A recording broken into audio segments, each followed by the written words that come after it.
ত্রয়োদশ জাতীয় সংসদ নির্বাচনে নির্বাচনী আচরণবিধি লঙ্ঘনের বিষয়টি বেশ স্পষ্ট হয়ে উঠেছে। বিশেষ করে প্রচার সামগ্রী অপসারণের ক্ষেত্রে বড় দলগুলোর মধ্যে এক ধরনের উদাসীনতা লক্ষ্য করা যাচ্ছে।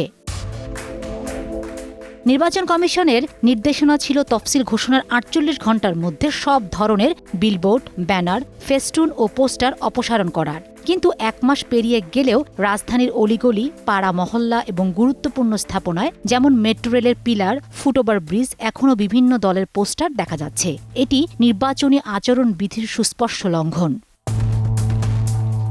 ইসি নির্দেশনা দিলেও মাঠ পর্যায়ে তার বাস্তবায়ন দুর্বল। স্থানীয় প্রশাসন ও সিটি কর্পোরেশনের প্রধান সড়কগুলোতে কাজ করলেও অলিতে গলিতে কার্যকর অভিযান চালায়নি। সুজন সম্পাদক বদিউল আলম মজুমদারের মতে, কমিশন আইন প্রয়োগে কঠোর হতে পারেনি, যা সংশ্লিষ্টদের দায়িত্ব অবহেলারই প্রমাণ।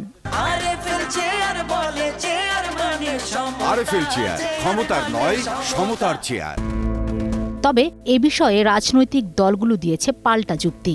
বিএনপি, জামায়াত ইসলামী আন্দোলন সহ সংশ্লিষ্ট দলগুলোর দাবি, তারা তাদের কর্মীদের ব্যানার সরানোর নির্দেশ দিয়েছেন।